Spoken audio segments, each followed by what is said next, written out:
Hello बच्चों, आपने पढ़ा संविधान कैसे जो है संविधान तैयार हुआ, अनुसूचियां कितनी थी, अनुसूचियों में क्या था। संविधान के आप सभी जानते हैं बेटा 22 भाग हैं और 12 अनुसूचियां हैं वर्तमान में।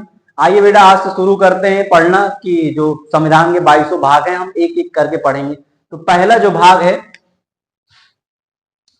संविधान का भाग एक, संविधान भाग एक बेटा संघ एवं राज्य क्षेत्र के बारे में, संघ एवं उसके राज्य क्षेत्र, संघ एवं उसके राज्य क्षेत्र के बारे में बताता है बेटा, ठीक है।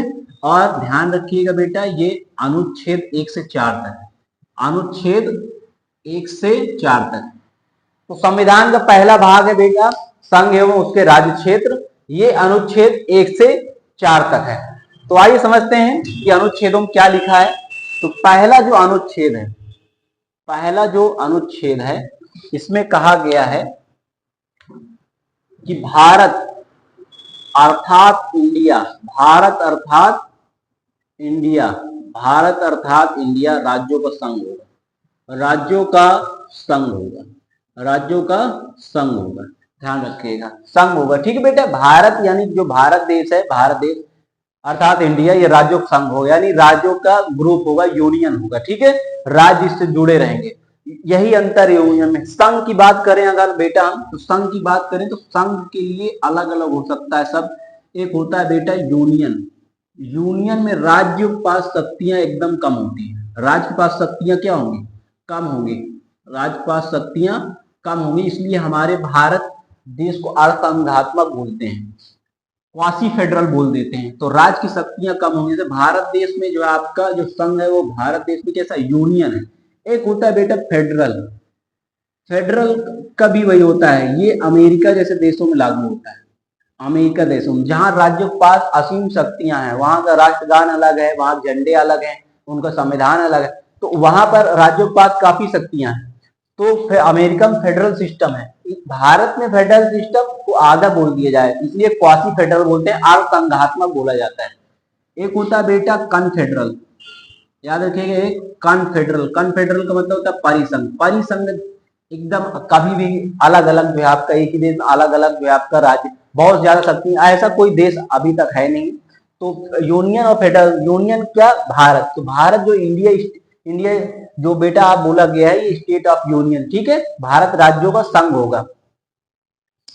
तो यूनियन में राज्यों के पास शक्तियां थोड़ा कम होती है, फेडरल में शक्तियां ज्यादा, परिसंघ में तो बिल्कुल जो है आपका राज्य स्वतंत्र होते हैं।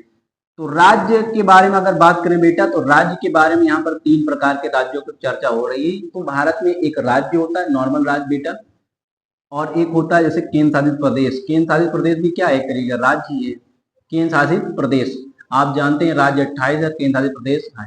और एक है बेटा अर्जित क्षेत्र, अर्जित क्षेत्र हमारे पास 0 है। अर्जित क्षेत्र का मतलब हमने कहीं युद्ध किया, हमने कहीं बेटा युद्ध किया और युद्ध में हमें वो क्षेत्र जो आपका जीतने को मिला है, उपहार मिल गया कहीं से, या कोई गिफ्ट कर दे, कोई आइलैंड वगैरह गिफ्ट कर दे हमको, तो वो अर्जित क्षेत्र में चला जाएगा। तो अनुच्छेद 1 क्या कहता है, भारत अर्थात इंडिया राज्यों का संघ होगा, इंडिया जो स्टेट ऑफ यूनियन। संघ बेटा हमारे यहाँ जैसे है, यूनियन इस्तेमाल होता है फेडरल अमेरिका में। राज्य कितने प्रकार के, यानी राज्य जो आपको चर्चा की गई है, राज्य 3 प्रकार की चर्चा की गई है। राज्य जो 28 है, केंद्र शासित 8 है, और अर्जित क्षेत्र मतलब जो हम युद्ध करके हमें उपहार मिल जाए वो हमारे पास 0 है। 1971 में हमारे युद्ध लड़ा था, बांग्लादेश बना, हालांकि हम चाहते तो हम अगर उसको कब्जा करते तो अर्जित क्षेत्र हमारा एक हो सकता था। समझ में आई बात बेटा। अनुच्छेद 1 कहता है भारत अर्थात इंडिया राज्यों का संघ होगा। अगला समझते हैं बेटा दूसरा जो अनुच्छेद है, अनुच्छेद नंबर 2, अनुच्छेद नंबर 2 है, इसमें क्या कहा गया बेटा, इसमें कहा गया है नए राज्यों की स्थापना, नए राज्यों की स्थापना, नए राज्यों की स्थापना। और ये बेटा ध्यान रखिएगा राष्ट्रपति की पूर्वानुमति, राष्ट्रपति की पूर्वानुमति पर होगा। राष्ट्रपति की पूर्वानुमति मतलब बेटा सूचना देकर, क्या सूचना देकर कि हम नया राज्य बना रहे हैं। नया राज्य कैसे बेटा, जैसे दूसरा कोई देश हमें कोई जो अपना राज्य गिफ्ट दे दे, या फिर हम जो कहीं पर आक्रमण करके कोई राज्य कोई क्षेत्र जो आपका कब्जिया लें, समझ रहे हो, या कोई देश हमसे मिलने चला है या हम आपके देश में मिलना चाहते हैं, तो देश तो नहीं बनेगा ना, देश के अंदर देश कैसे होगा, तो वो एक नया राज्य बनेगा। तो नया राज्य जब भी स्थापना की जाएगी, राष्ट्रपति को बेटा पूर्वानुमति यानी सूचना देकर कि हम नया राज्य बना रहे हैं। तो ध्यान रखिएगा, नए राज्यों की स्थापना की चर्चा अनुच्छेद 2 में है, राष्ट्रपति की सूचना देकर। और ये सब करेगा कौन? तो इसको बेटा संसद करेगी। कौन करेगा? ये संसद करेगी। कौन करेगी बेटा? संसद करेगी। नए राज्यों की स्थापना राष्ट्रपति की पूर्वानुमति पर संसद करेगी। क्या कोई नया राज्य बना है भारत में? तो ध्यान रखिए, हमारे पास एग्जाम्पल भी है। जैसे बेटा सिक्किम, जैसे सिक्किम एक स्वतंत्र देश होता था, जो बेटा हमारे यहाँ जो है 1974 में सह राज्य बना था। सह राज्य, तो सह राज्य तो हमारे भारत के संविधान में कहीं है नहीं, इसके लिए संशोधन किया गया था। आर्टिकल 2 का बनाया गया था 35वां संशोधन। कौन संशोधन करके बेटा? 35वां संशोधन करके सिक्किम को भारत का सह राज्य बनाया गया था इंदिरा गांधी सरकार में। ध्यान रखिए, सिक्किम क्यों आया था? क्योंकि ये इसलिए आया भारत में मिलने, क्योंकि 1959 में आप जानते हैं कि भारत के जो है जस्ट ऊपर नेपाल ऊपर देखेंगे तो चीन, तो हमें चीन जो है आपका बेटा है ही है, लेकिन तिब्बत का क्षेत्र, तिब्बत 1959 पर कब्जा कर लिया चीन ने। तो सिक्किम सोचा कि कहीं हमारे ऊपर भी ऐसा ना हो जाए, इसलिए भारत में मिलना इन्होंने पसंद किया और 1974 में सह राज्य इनको दर्जा दिया गया। सह राज्य का मतलब पूर्ण राज्य नहीं, ठीक है, सह राज्य का दर्जा। और देखेंगे कैसा है सिस्टम। तो 2 का अनुच्छेद बनाया गया 35वां संशोधन करके। सिक्किम को ध्यान रखिएगा पूर्ण राज्य, सिक्किम को पूर्ण राज्य 1975 में बनाया गया और 2 का अनुच्छेद 7 में खत्म कर दिया गया 36वां संशोधन के द्वारा। किसके द्वारा? 36वां संशोधन के द्वारा पूर्ण राज्य जो है आपका 2 का खत्म किया गया और पूर्ण राज्य 1975 में सिक्किम को बनाया गया। तो आपके पास एग्जाम्पल है कि नए राज्यों की स्थापना राष्ट्रपति सूचना देकर संसद बनाएगी। और जैसे सिक्किम बना बेटा, नया राज्य हमारे यहाँ कौन बना? दूसरा, एक पूरा देश था सिक्किम, वो हमारे यहाँ के राज्य बन गया। राज्य ही बनेगा ना, देश थोड़ी बन जाएगा। तो दूसरा अनुच्छेद याद रखिएगा, नए राज्यों की स्थापना।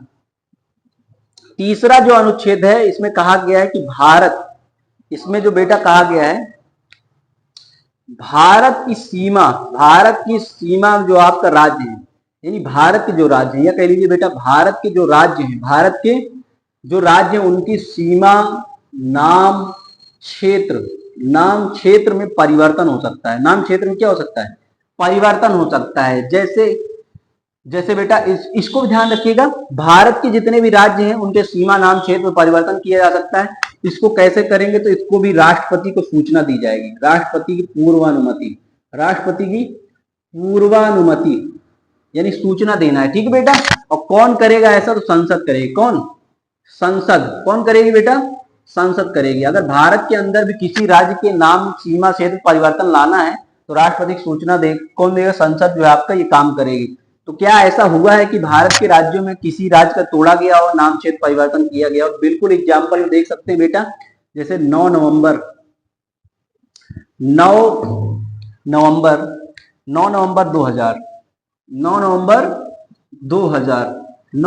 2000 को बेटा उत्तर प्रदेश से उत्तराखंड अलग कर दिया गया। उत्तर प्रदेश से उत्तराखंड को क्या किया गया बेटा? अलग कर दिया गया। और ध्यान रखिएगा 15 नवंबर 2000 को ध्यान रखिएगा बिहार से झारखंड को अलग कर दिया गया। बिहार से झारखंड को अलग कर दिया गया। 1 नवंबर 2000 याद रखिएगा मध्य प्रदेश से छत्तीसगढ़ को अलग कर दिया गया। तो ये भारत के नाम क्षेत्र में परिवर्तन। और एक देख सकते हैं बेटा 2014 में क्या किया गया था? तो आंध्र प्रदेश से तेलंगाना को अलग कर दिया गया।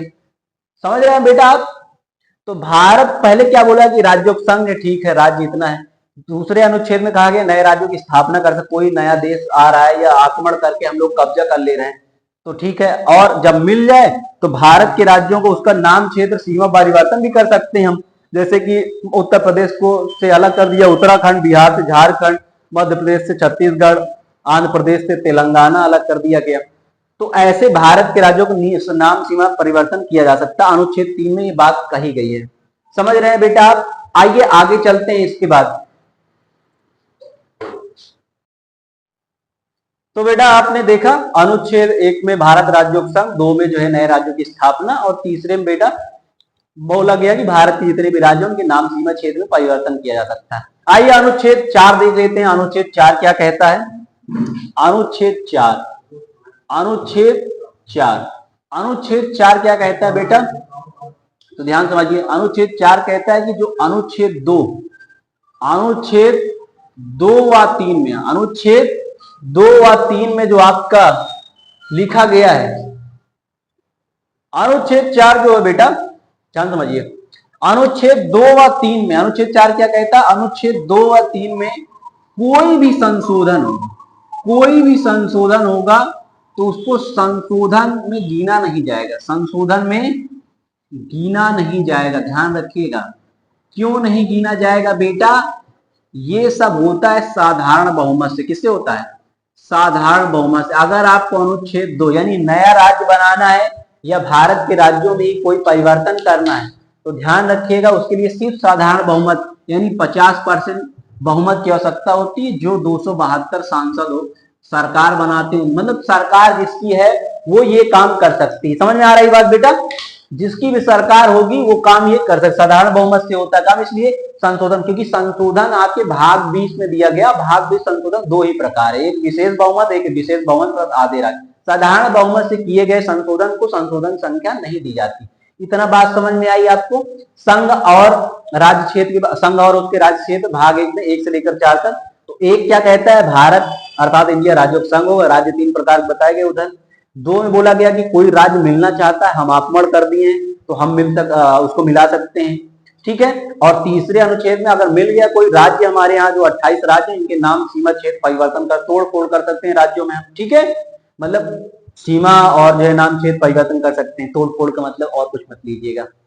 तो बेटा अनुच्छेद 4 में कहा गया कि जो भी संशोधन कर रहे हैं आप 2 और 3 में राष्ट्रपति की सूचना देकर संसद जो भी कर रही है उसके संशोधन गिने नहीं जाएंगे। क्यों? साधारण बहुमत से हो रहा। साधारण बहुमत बेटा संशोधन की प्रक्रिया में नहीं आएगा, ठीक है। संशोधन प्रक्रिया में है लेकिन उसको संशोधन की संख्या नहीं दी जाती है। समझ रहे बेटा आपको? तो आगे आइए अब थोड़ा सा जानकारी लेते हैं कि भारत में जो राज्य थे, राज्यों का जो इतिहास है, राज्य का क्या है बेटा? इतिहास। तो ध्यान रखिएगा जो ब्रिटिश काल था, जो बेटा ब्रिटिश काल था, जो ब्रिटिश काल था यानी ब्रिटिश एरा जो था, यानी जो ब्रिटिश की हुकूमत थी, यहाँ पर 4 प्रकार की, कितने प्रकार की? 4 प्रकार। एक होता था बेटा प्रोविन, एक क्या होता था? एक होता था प्रोविन या इसको बोलते थे प्रांत, ठीक है। एक होता था बेटा प्रिंसली स्टेट, एक होता था प्रिंसली स्टेट, प्रिंसली स्टेट को रियासत बोलते थे, रियासत। एक होता था बेटा कमिश्नरेट, कमिश्नरेट, कमिश्नरेट मतलब जिधर पुलिस प्रशासन, जिधर पुलिस प्रशासन। एक है यूटी यानी यूनियन टेरिटरी। तो ध्यान रखिएगा इसमें तो 0 ही है। इन तीनों क्षेत्रों को जो है आपका तोड़ा गया भारत में राज्य बनाने के लिए। ब्रिटिश काल में 4 प्रकार के राज्यों को उल्लेख, और इन्हीं राज्यों को उल्लेख जो आपका मिलता था हमें भाग 7 में, जहां राज्यों के बारे में चर्चा जो अभी रद्द है, ठीक है बेटा, अभी जो रद्द है। प्रोविन क्या? संयुक्त प्रांत जहां चुनाव होते थे विधान परिषद के। प्रिंसली स्टेट जहां राजा लोग रहते थे। कमिश्नरेट जहां पुलिस प्रशासन ज्यादा। यूटी बेटा 0 था, यूटी 0 था। तो ब्रिटिश काल में जो राज्य आपका टाइप थे वो 4 टाइप, कितने? ABCD इनको बोलते हैं, ABCD प्रकार के राज्य जो भाग 7 में रखे हैं। जो भाग 7 क्या किया गया बेटा? रद्द कर दिया गया है। तो 4 प्रकार के राज्य होते थे। फिर इसके बाद क्या किया गया? भारत आजाद हो गया। भारत 1947 में बेटा आजाद हो गया, अब स्वतंत्र हो गया, देश हमारा स्वतंत्र हो गया। आप सभी जानते हैं संविधान भी जो है आपका लागू हो गया। संविधान में क्या हुआ? लागू हो गया। संविधान जब लागू हो गया तो अब बात बड़ी जो है आपका समझ में आई कि अब कैसे इन राज्यों को जो है आपका मैपिंग की जाए, राज्यों का गठन किया जाए। तो बड़ी दिक्कत आई। तो ध्यान रखिएगा इसके लिए राज्यों के लिए जो है आपका, राज्यों के लिए आयोग आए। राज्यों के लिए क्या है? आयोग लाए गए। जैसे बेटा एक आयोग था इसके धर आयोग, इसके धर आयोग, इसके धर आयोग 1948 में, 1948 में आया था, जिसको सिफारिश देना था कि राज्य कैसे गठित बनेंगे। एक था बेटा जैसे याद रखिएगा तो